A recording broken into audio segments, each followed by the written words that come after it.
It's Monday, the 24th of May, 2021. Welcome to the Fear and Greed Business Headlines. The business news you need in just 5 minutes. I'm Sean Aylmer. In today's headlines, cryptocurrencies tumbled over the weekend and their volatility has started bleeding into other financial markets. Plus, Britain and Australia set to announce a free trade deal, but farmers will have to wait for the spoils. Superannuation funds on track for their best returns since 2013, and home loan lending rates start to creep higher. Our lead story today, the madness in cryptocurrency markets is seeping into equity and bond markets, triggering concerns that volatility in digital tokens will hurt American, European and Asian investors, including Australia. On Friday, China reiterated that it intended to crack down on the sector in an effort to control financial risks. That triggered a 12% slump in the value of Bitcoin, 20% in Ethereum and 18% in Dogecoin. The volatility continued over the weekend with double-digit moves in the currencies yesterday, highly unusual for a Sunday. Cryptocurrencies have been incredibly jumpy. On one day last week, the largest crypto, Bitcoin, fell 33% and then rose 31% all in one session. That's just not rational. Until recent weeks, the moves in Bitcoin were mostly explained by tweets from people like Elon Musk commenting on digital currencies.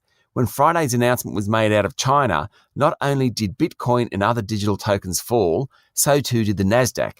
Last week, when Bitcoin tumbled, Wall Street fell, as did the price of oil.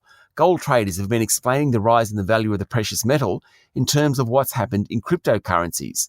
Remember, cryptos have no official recognition, are not regulated, and aren't backed by central banks.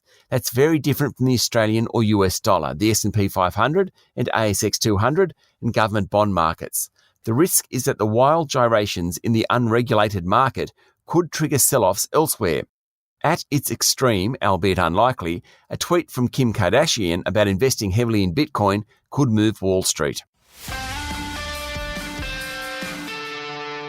In overseas news, the G7, the world's 7 largest advanced economies, have agreed to stop international financing of coal projects that emit carbon by the end of this year and will phase out support for all fossil fuels to meet globally agreed climate change targets.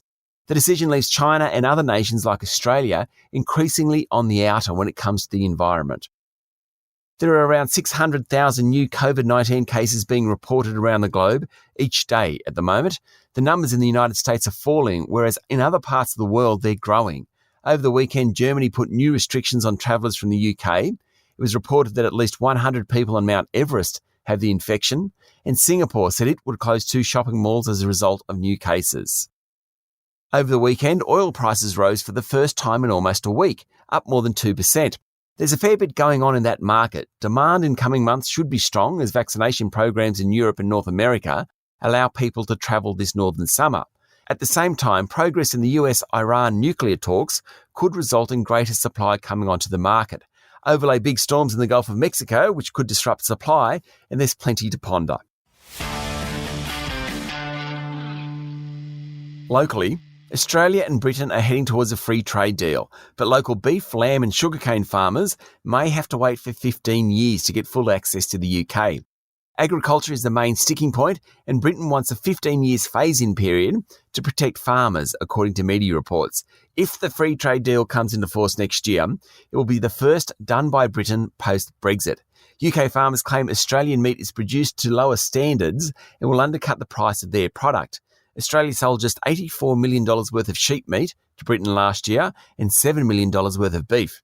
The biggest export from Australia to Britain is wine, and grape growers would welcome any FTA given the tough time they've had. It was a record day for vaccine jabs on Friday, 101,146 across the country. So far, almost 3.5 million doses have been administered. Meanwhile, Health Minister Greg Hunt said 4.5 million Pfizer doses were expected by the middle of this year and another 14 million by the end of the year. The weekend auction results continued the trend for most of May. Strong clearance rates, nationally it was 78%, but not as spectacular as earlier in the year.